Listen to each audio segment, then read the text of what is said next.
So I think the way we're going to do this is Sherry's going to get us started substantively, but I wanted to give a brief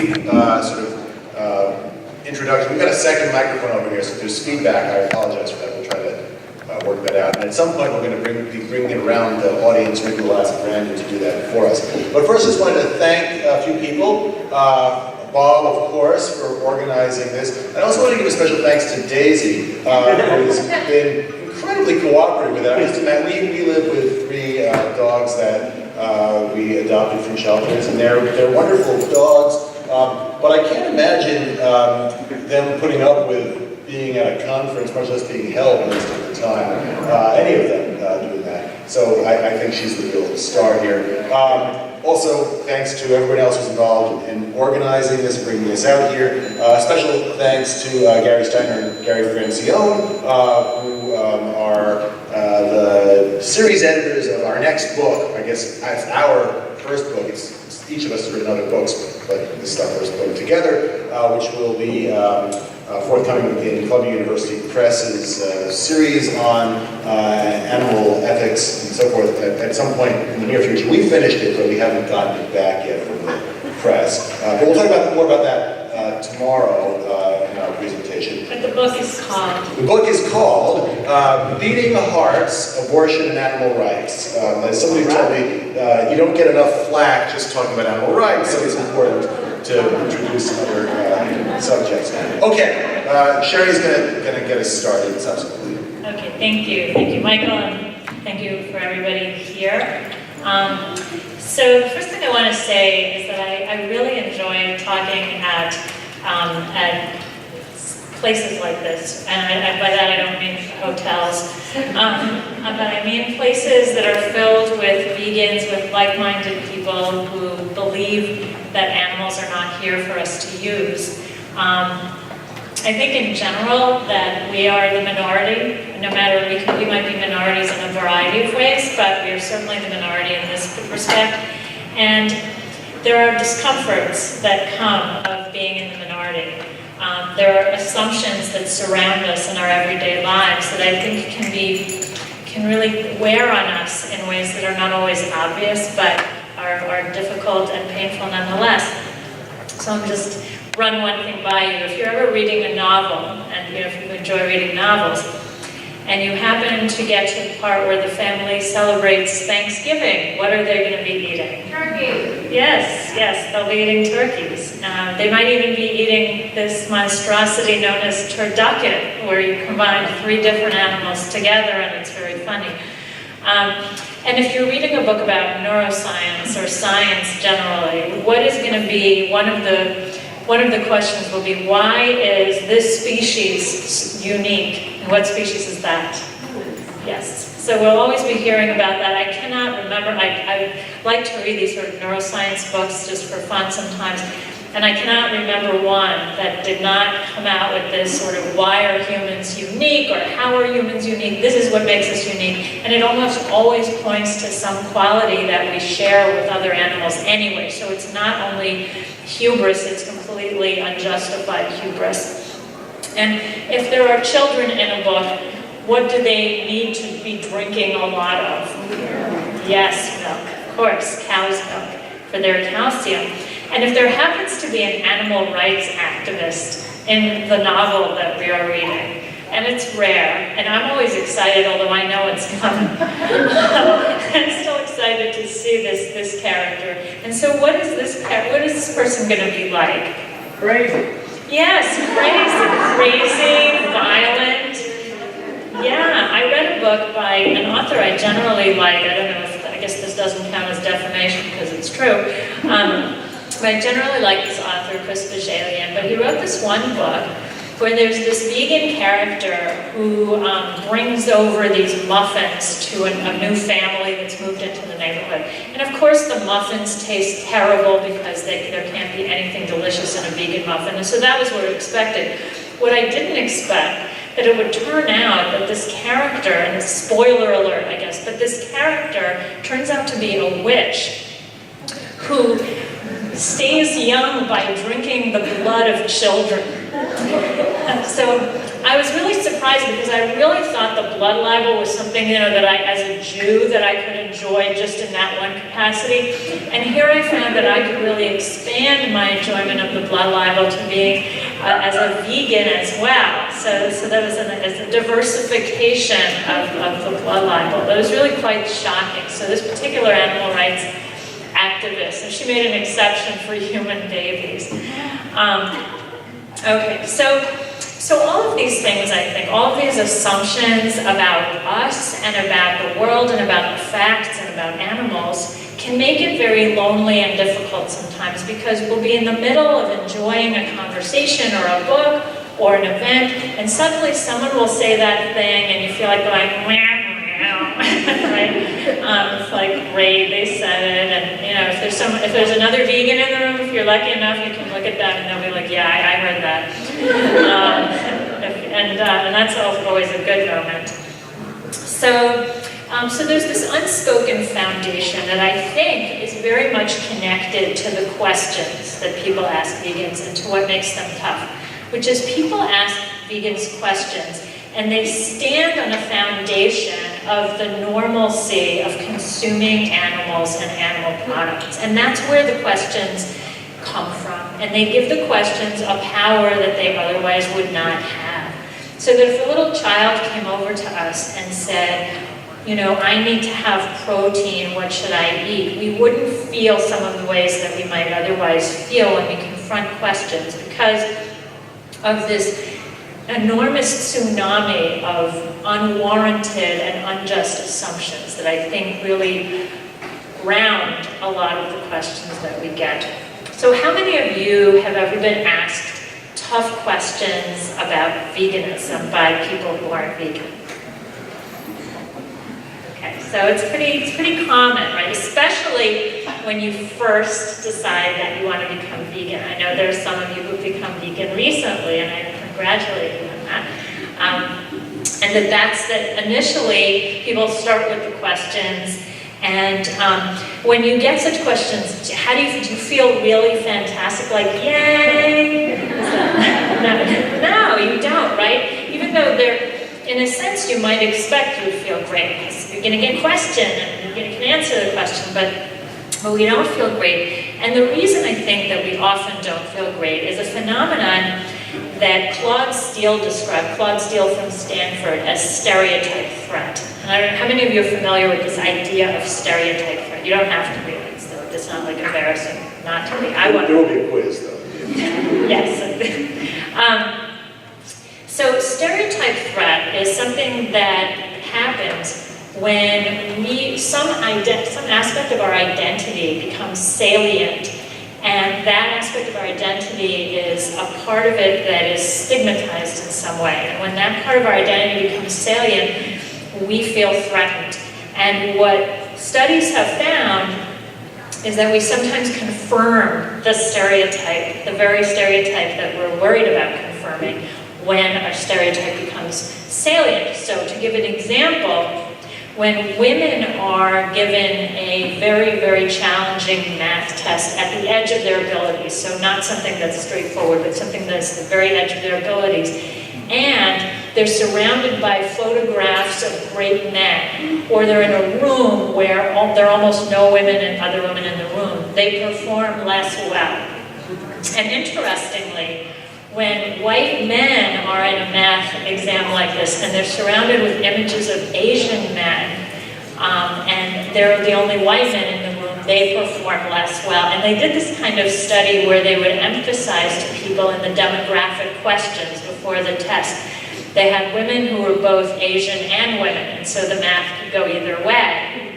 And half of them they asked questions like, about they're living in a women's dorm or something like that would emphasize that they were women, and half would be emphasizing their family heritage and so on. And you saw marked differences in their performance as a result. And this carried over in other contexts too. And the theory of how this works is that when we are feeling like some aspect of our identity that is stereotyped has been made salient, we get very worried and anxious that we're going to confirm the stereotype, and that takes cognitive resources away from the part of our brain that would be answering the question, so that we essentially we have to multitask in a way that other people don't have to multitask if they're not in that situation. So we have this internal conflict. Now, what are the stereotypes? Are there stereotypes of vegans? Okay, so we know one of the stereotypes is if it's an animal rights activist and it's some kind of violent lunatic who's going to drink children's blood to stay young. I didn't even realize that was a stereotype, but I learned that from Chris Vagelia. But what are the typical stereotypes? Down Hippie, stoner, scrawny, emotional, oversensitive, malnourished, right? Certainly protein deficient and calcium. Elitist, right? Because you have to buy the most expensive stuff to be vegan. Unless you're at a food pantry, and then why should people have to eat that stuff? That tofu and beans and stuff. Okay, so there are lots of stereotypes of us. Any having to do with our personalities? Milton and what? Weird. Overly sensitive. Are we funny? And do we have a great sense of humor? No. We're angry. We're angry and we're humorless and we're judgmental, right? Preachy, yeah, aggressive, we're demanding. We're really basically a big pain in the ass. All right, so that's the stereotype. So what happens when someone asks a question, I think, is that we're conflicted because we have a few objectives. Number one, we don't want to be conforming to that stereotype. So we're like, okay, I'm going to be non-judgmental, and I'm going to be not humorless. I'll be humorful. I'm not going to be militant. I'll be all relaxed. I'll be breezy. Maybe I'll take some Valium first, and I'll just be all relaxed. But also, I want to be persuasive. I want to be persuasive because this is my big chance. It's my big chance. This guy could become vegan if I do this right. So I'm going to not screw this up, but I'm going to be really pleased about it. But I have to tell the truth. But the truth is kind of rude. And so I don't want to be rude. So how can I be? I have to be really polite. So I'll say it's kind of. So I won't say it's violent. I'll say it's kind of a little maybe violent and stuff like that. So it's trying to combine all of these different things, and that causes a lot of anxiety. And then how do we even remember what has protein? It's like, what is that list again? Greens and beans? I don't know. I'm really humorful. And so I think all of this happens, and it makes it very difficult to answer the questions. And then we know that this is going to happen, and so when the question comes, we internally feel that storm of all of this different stuff happening that's really hard to take. So what do you do about it? So first thing is, I have to say, it's a good idea to be informed. And so one way to be informed is, here's a plug for my book, Mind If I Order the Cheeseburger. So I try to answer some of the questions, 13 questions that people typically ask vegans. And I try to give some answers that one might have.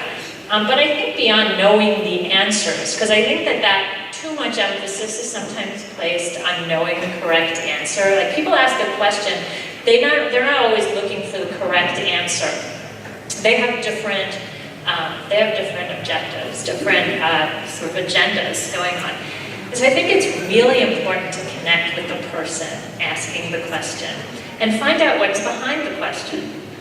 And figure out what is this person up to, what do they want, talk about your own experience. And so what we're going to do a little bit of is we're going to do a little role play where I'm going to ask a question, and I want you guys to tell me what are your favorite, and then we'll work with those, and we'll have alternate ways of asking and answering the question. So what's your favorite question people ask vegans? Where do you get your protein? Protein, okay. So I'm going to ask you, Okay. I'm going to ask you, Norris the non-vegan. Am I Norris or you're Norris? You're Norris, and I'm going to be the, oh, I'm sorry, no, I'm Norris. Okay, who am I? You're Norris's wife. No, I'm Norris, this is my wife. that was what I was thinking. So I'm going to ask you the question. Oh, we know who likes Life of Brian. So here's the question. Boris, the vegan.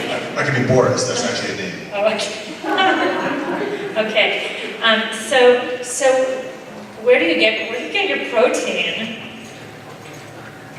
Why do you ask?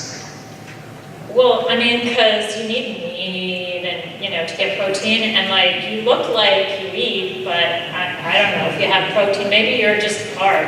So am I answering this like intelligently or? Well, no, you're gonna answer it like you feel like answering it as a vegan sometimes. What kind of fucking idiot are you?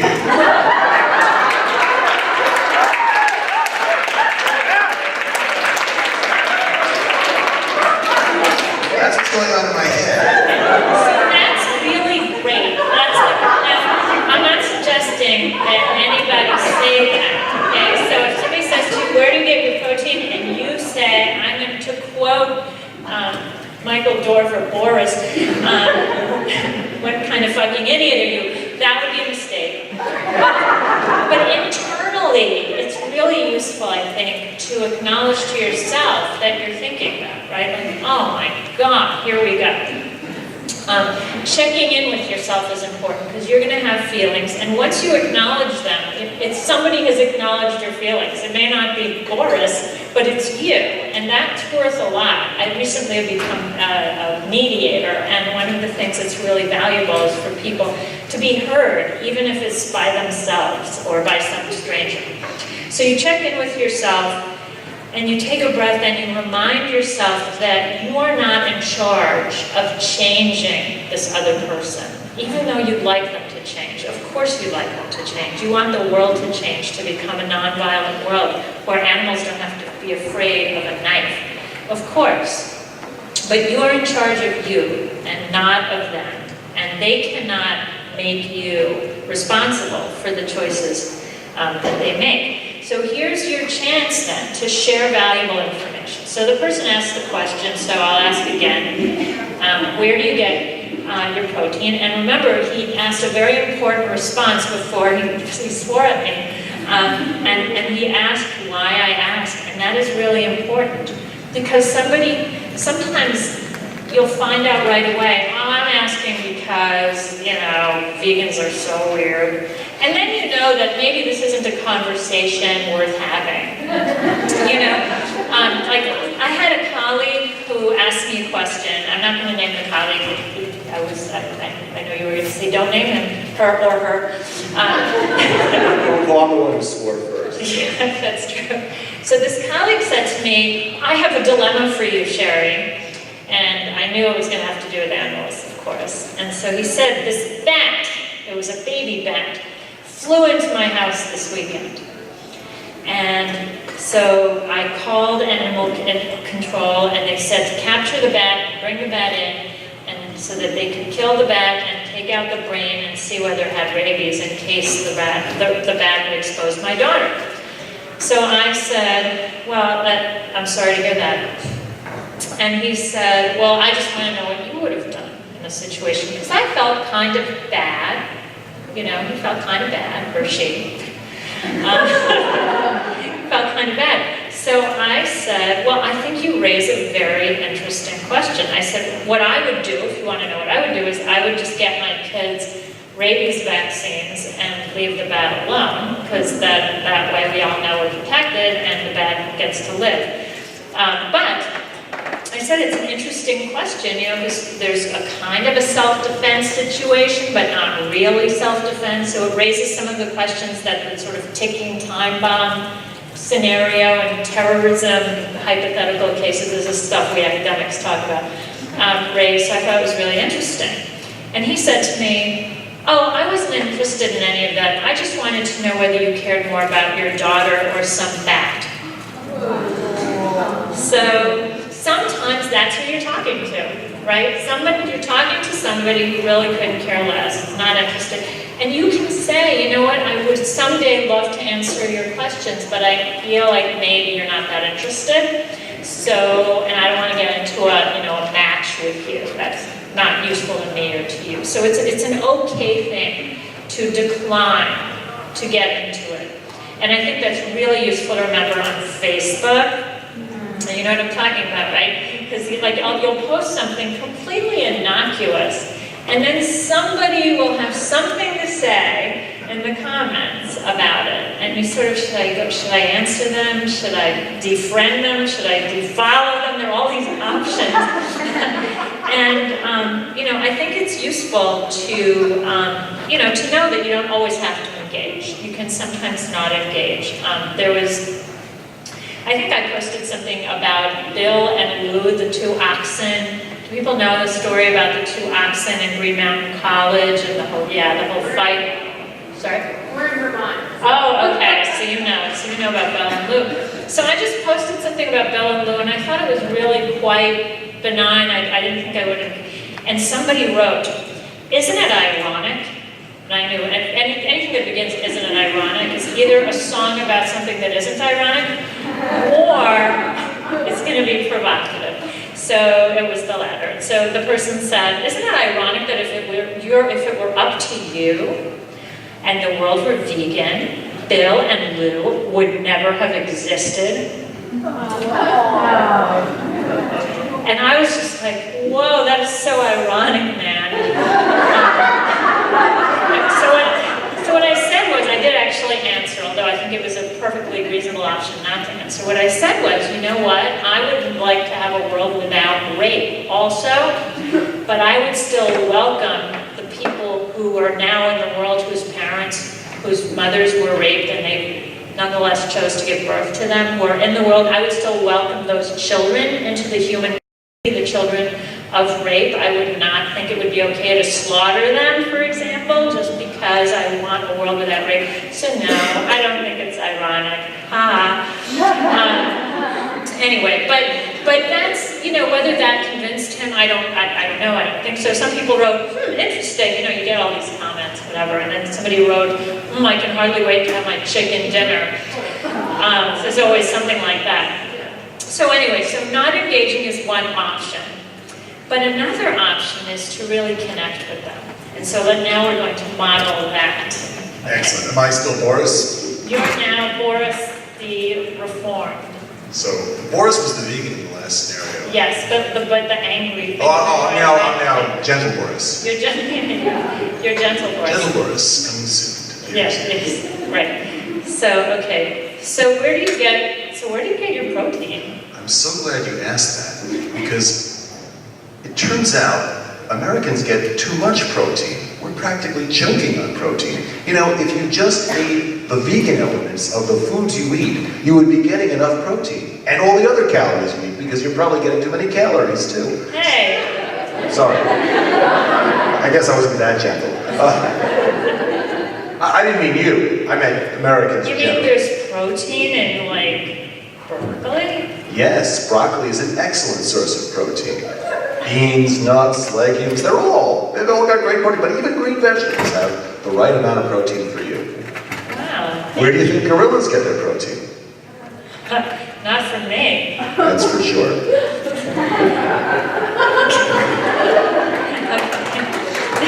Thank you. We'll be here all the time. Don't try to do it.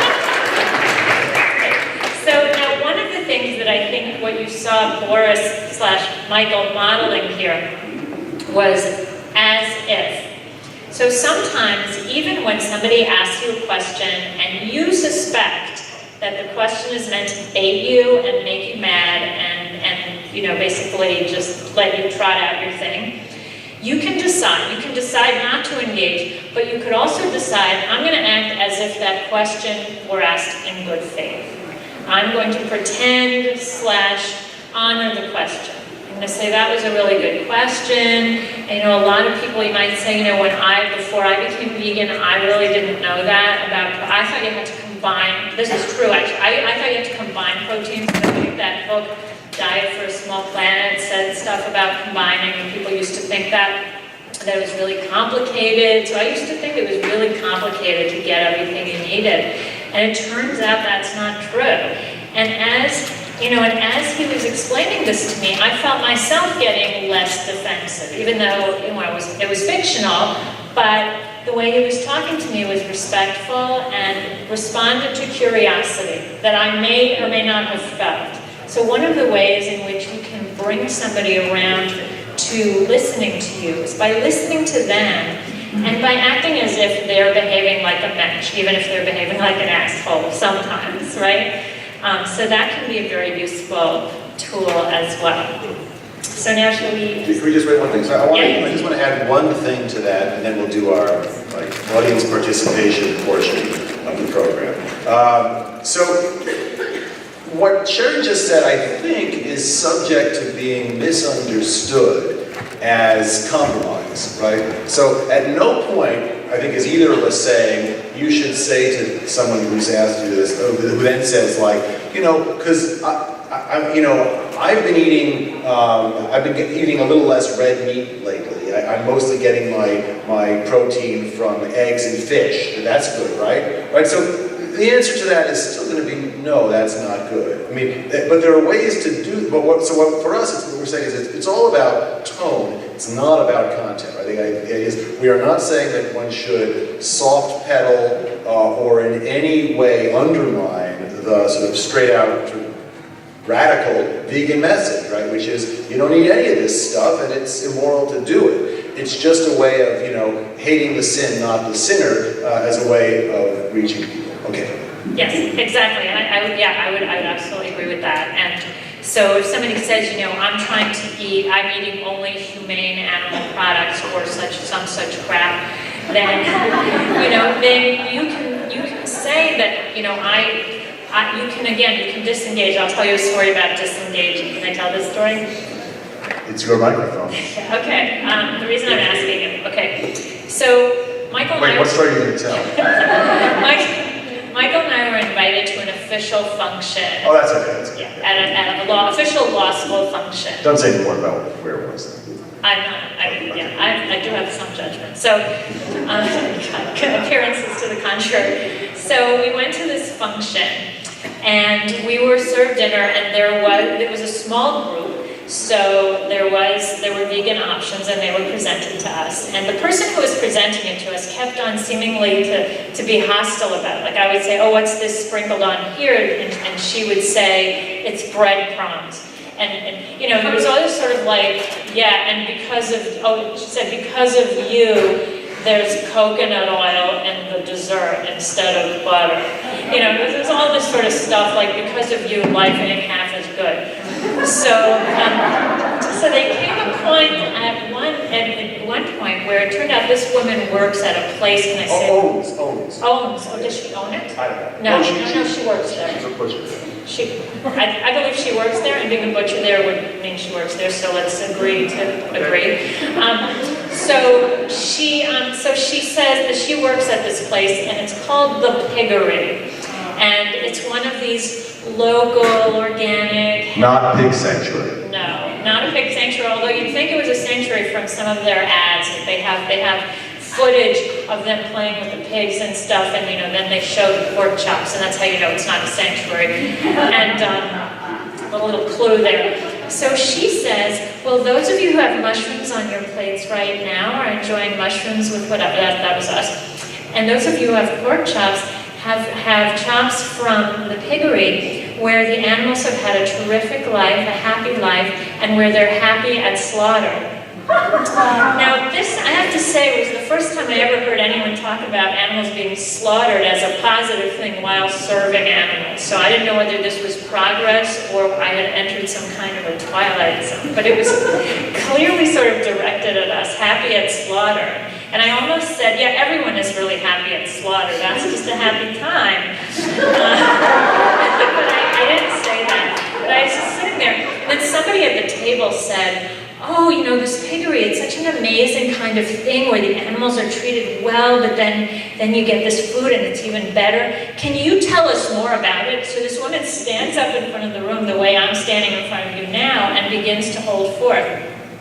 And I just got up and went to the restroom and stayed there until she was done talking. And I could have said something, I could have made a sarcastic remark, and a few people said, you should have made a sarcastic remark. But I was just so, and I opened the restroom, it's not that I went to the restroom and vomited, I don't want you to be concerned. I just used that as a kind of safe haven. And I came out in the middle and she was still talking, so I returned to the restroom, and then I came back once it was all done. And the host afterwards, when I was leaving, the host said to me, well, thank you for handling her so graciously. And I said, well, I don't know how gracious it was. He said it was. So somebody noticed, somebody understood, and it was my little protest. But that was me choosing not to engage. But if you do choose to engage, absolutely, you don't soft pedal it. You don't say, that's so great that you get humane meat. I think you are just the cat. I bet all those pigs are just like all over you with love. But you can say, you know, I used to think that too. Like, I used to buy the grass-fed. You can bring in your own experiences. We've all had our diluted experiences. That's what's so wonderful about this, is that we all had, well, most of us have had times when we did something we thought were really dumb and made no sense. And we can then invoke that, and that becomes a conversation piece. And we can say, yeah, you know, I used to think that too. And then I found out it wasn't so, and I felt so betrayed. So now you're on the same side as them, rather than saying, oh, you idiot, you know, really humane. So absolutely, I agree that it's a matter of tone rather than content. Okay, so let's now do some audience participation or questions that you have. So what we're asking for, to be clear, is a question that you've encountered that's been awkward to answer as a vegan. And awkward doesn't mean difficult, right? So where do you get your protein is not a difficult question in the sense that it's substantively difficult, but it's difficult because of certain social norms about how, you know, not to be rude. So I see a hand over there. I'm going to bring you the microphone. And since you're asking the question, you're going to get to, well, you'll see.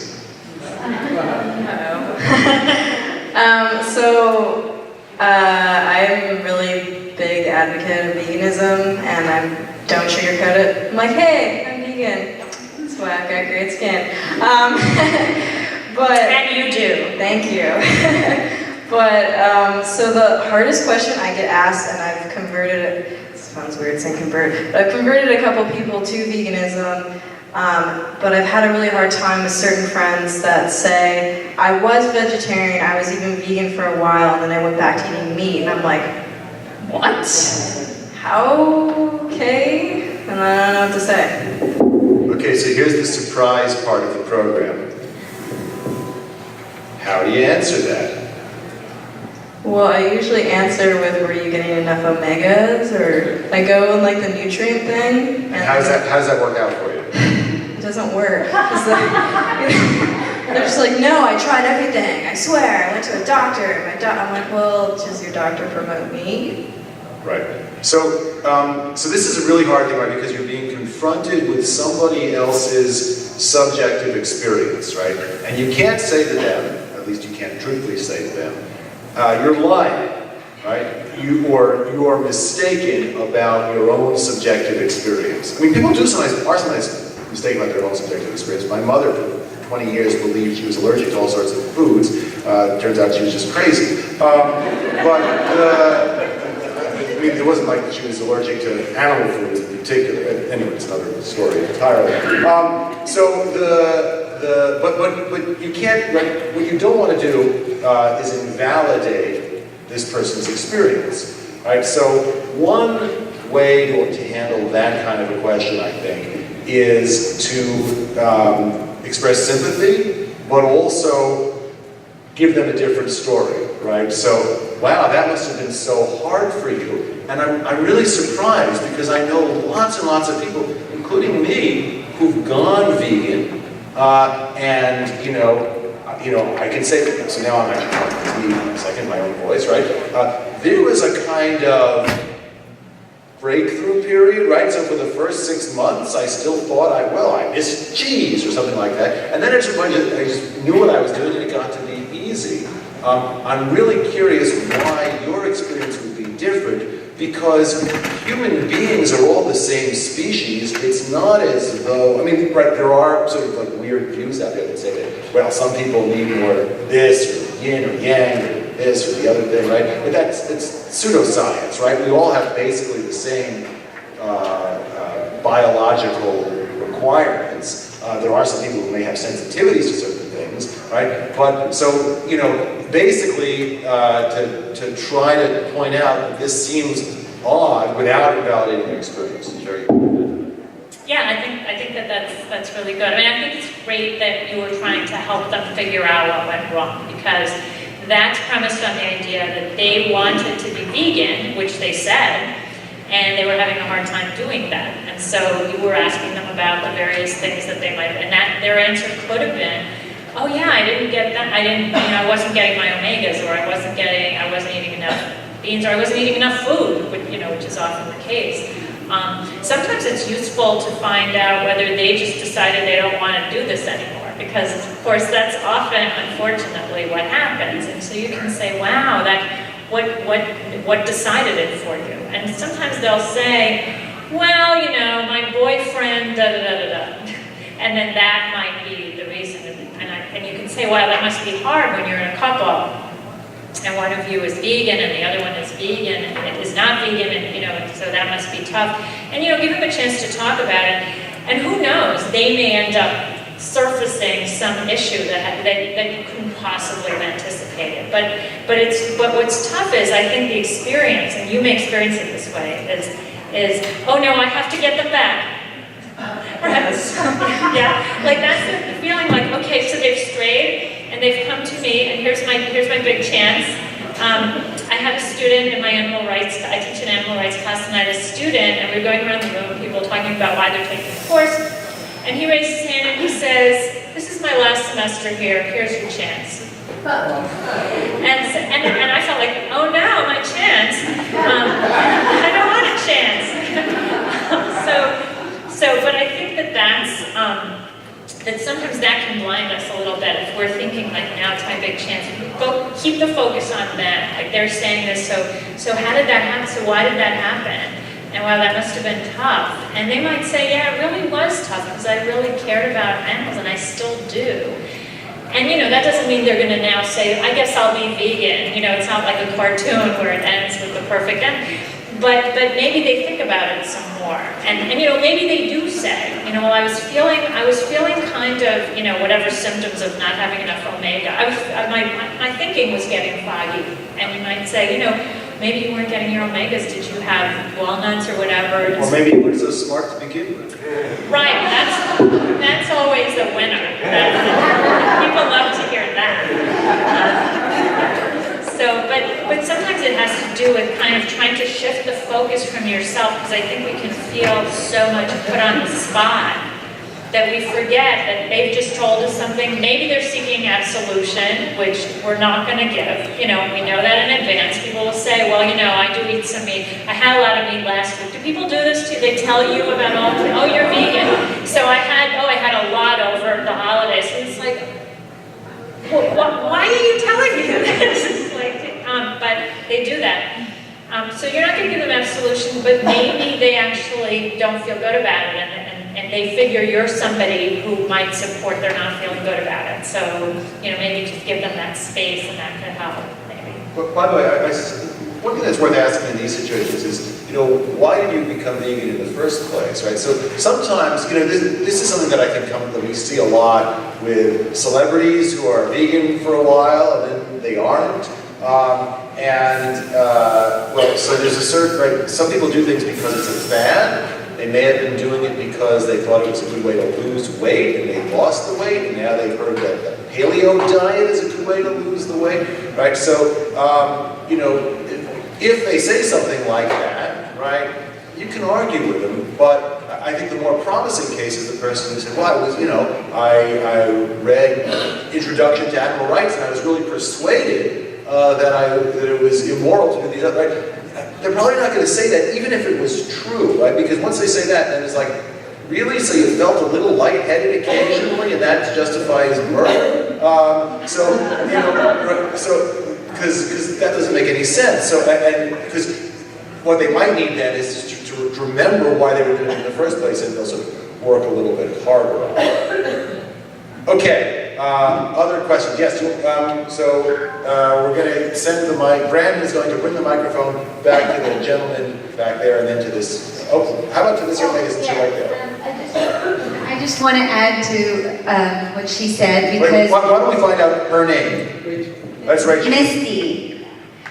Hi everyone, I'm Mohini, and just to add to it because people, I have a friend who's he was vegetarian and then he said he had to eat meat again because of his blood type, and he said that that's what the doctor said. He was type M, right?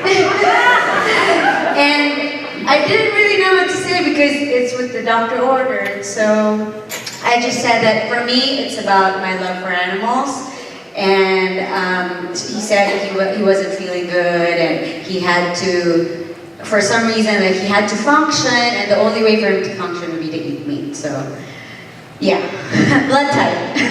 Yeah. So again, right? It's a question of feeling out where the conversation is going, whether you can get away with this. But one of the questions is, really, is this a doctor who's trained in nutrition? Because one of the things you're trained as a lawyer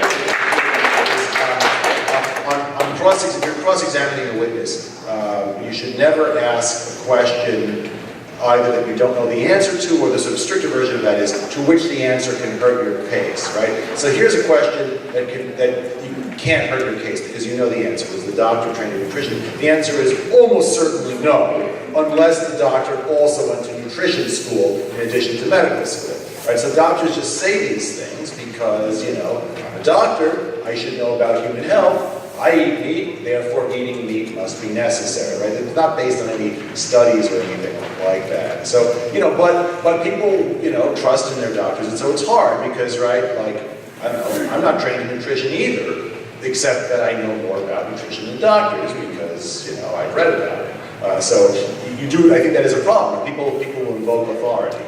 So can I add, as a nurse, the doctors who are pushing the blood type diets are usually naturopaths. They're not medical MDs.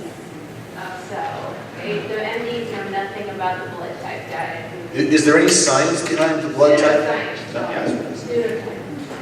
Thank you. All right, Brandon, can you bring the microphone to the gentleman in the back there in the vegan shirt?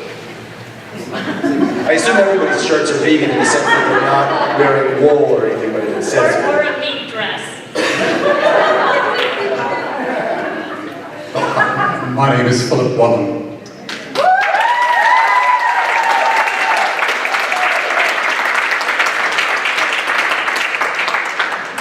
A recent question. Philip, can you tell us why you're spending so much money on animal projects when there are children dying of cancer? You must hate children. So what do you say? I speak very politely and gently and offer my sympathy by saying it's a terrible thing when cousins marry. Well, actually, I don't often say that too rudely. What I do say is vegans, you will find, are very generous to all causes, not just animal causes. You'll find that vegans donate money to Amnesty International, Greenpeace, and other organizations don't have much to do with animals at all. But if you really want to take care of children suffering with cancer, get them and their parents and their friends and family off the meat and dairy drug. That's the most powerful force vector you could ever start. Yeah, so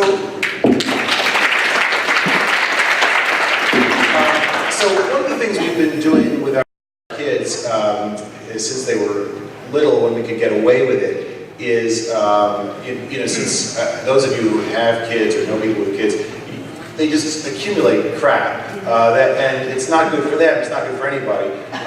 So when they have a birthday, we sort of would say, how about if we tell people instead of a gift to make a donation? And usually they're amenable to that.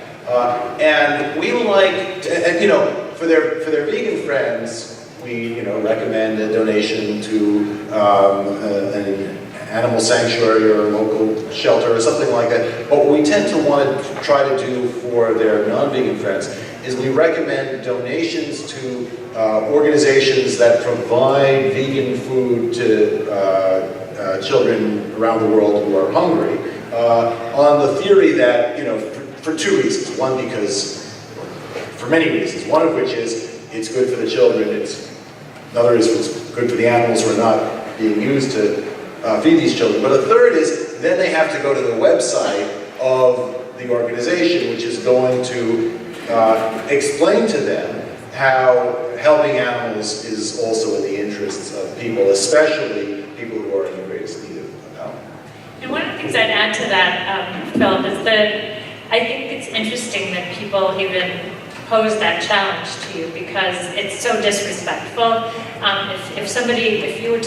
I were to say, for example, I work for the rights of women, I try to make sure that women are safe in their relationships. It's hard to imagine that someone would say, oh yeah, and what about all of the children in other countries, or what about the women in other, nobody would throw that in my face as a response to saying that. And so the suggestion is, in a way, not only that animals should take a lower priority, but that they really should take no priority at all. And so I think it's great that you're able, in the face of what I think is a very disrespectful and dismissive kind of question, to really give them an excellent substantive answer. And what is so great about the answer is that it's true that you're helping children indirectly, even by pressing veganism, because it is so harmful to issues including world hunger to be utilizing our planet to create animal food. So it's in a way that veganism is so rich with possibility and with what it does for our planet, for the animals, and for our health, that it really helps us a lot answer the questions itself. Can I add one more thing? So you were in finance before you became an animal rights person, right? Right, so Yeah, so how often did you get that question when you were doing banking? Like, what are you doing wasting your time in banking when you could be aiding lots of children? Right? Not at all. Right, so it's very interesting, right? The idea is, right, if you're just sort of, living a completely selfish life, then you get a free pass. But if you're doing something for animals, well, then you're just a nut, or affirmatively evil. So there's an oddity there. That's true. It's true. When people would ask me what I do, and I'd say I'm going to law school, they wouldn't say, like, oh my God, what about all the suffering in the world? Even though they might have been, but they didn't say it. So there is this sense of, wow, like this is helping animals really falls beneath just about anything. Madoff is higher up on the scale somehow than that. Okay, so other questions. Okay, so you want to bring the microphone over there?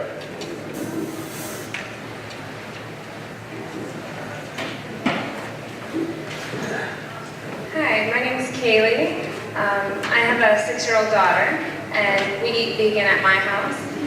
Occasionally, people who don't always respect my decisions might feed her cheese, but she eats no meat. And oftentimes I get questions like, how dare you brainwash your child?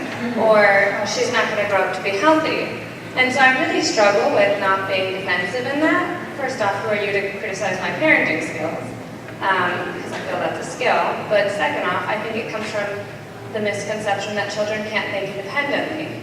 That if I provide information to my child about where animals come from and they have feelings and families, that she is reasonable enough to make a decision about whether she wants to eat them or not. And so it's really hard for me to find a kind and compassionate answer that's not defensive in regards to having a child who's vegan. It's a really tough question, I think, because it is true that it's incredibly rude. And I think there are two pieces to the question, right? So the first is, you're brainwashing your child. So first of all, that's an incredibly obnoxious thing to say. right? Can you imagine, like, let's say there's somebody on a bus telling their child, you know, the world was built in 6 days. And then you came over and you said, excuse me, I have a little intervention I'd like to make here. There's actually a longer period of time here involved. You would be considered an outrageous interloper, and you would be told to return to your seat at best case scenario. So it's really rude, and I think you're right to feel like, you know, how dare you, in a way, as your response. So that's the first part about brainwashing. Another feature of the brainwashing question is, that's what parenting is. I mean, parenting is, I don't mean to say, what is it? Does that sign say we don't have much time? There are 5 minutes. Oh, okay. That's fine, they're saying. So brainwashing is teaching values that are yours to your children. That's one of the things we do with our children. We don't say to our children, okay, there are these various options. There's one approach which says that you can kill people and run them over if in your car if you're really late for a meeting. And then there's this other approach that says nonviolence. And we'd like you to pick which one. And for today, we're going to be running people over just so you get the experience of both. And then tomorrow, we'll be dodging people and stopping at stop signs. And so we don't give people children the whole. And in fact, they'll accuse you of confusing them. If you should happen to be in a relationship with somebody and the two of you are different religions or something like that, then aren't you confusing the children by not brainwashing them in the one way? So I think the brainwashing question is unfair and it's very rude. And the other piece of it is that they think that the idea that the choices you're making are not good for your children. And I think that you can reassure them, because there is so much paranoia. I mean, there's just a sense that, oh, you know, that it's dangerous, that veganism can be dangerous. Like, I think you can say, you know, we have a pediatrician and a nutritionist that we talk to, and we're very confident in all of the food choices that we make. Just so that they don't call anybody with some kind of weird complaint. I mean, I think that that's a key thing. You want to protect the security of your and safety of your home by assuring the person that you know what you're doing. But as far as brainwashing in terms of values, you can say, I'm teaching my child values the same way that everybody teaches. And the values I teach are nonviolent, and my child finds them very appealing. And I never have to break it to them that chicken is actually a chicken. And they turn out to be, you know, I mean, we are far from ideal parents, but I think this is the one way, or I am.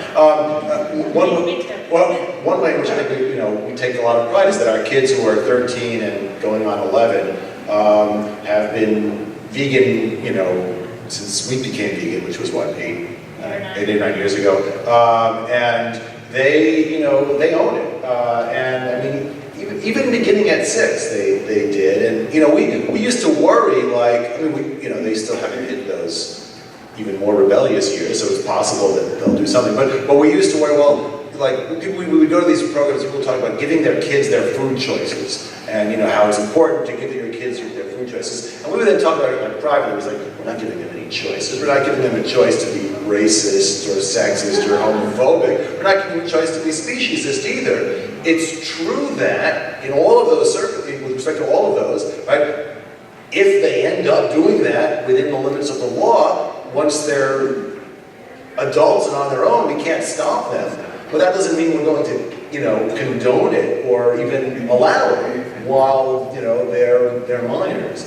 So there's, you know, there's the opportunity there. You know, I guess the hard thing about that question, right? It's not hard, like all these questions. It's not a hard question. It's a hard question to answer truthfully while being civil.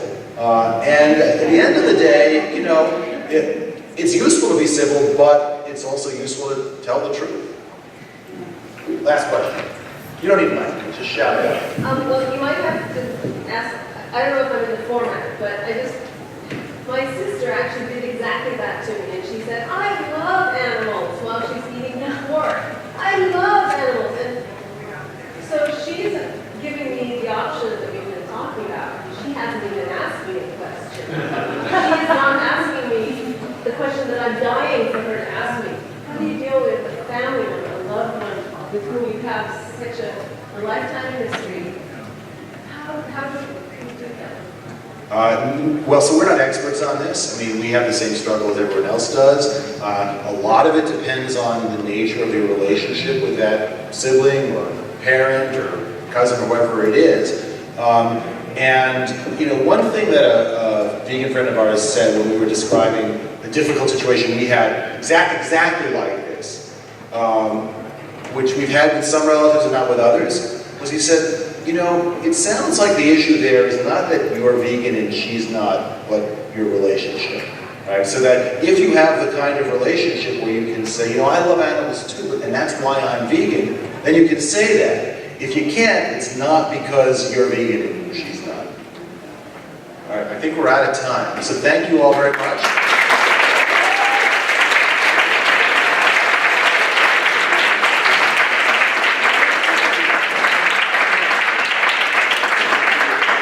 Thank you, Sherry Colb and Michael Dorf, for a wonderful presentation at the World Vegan Summit and Expo, and they will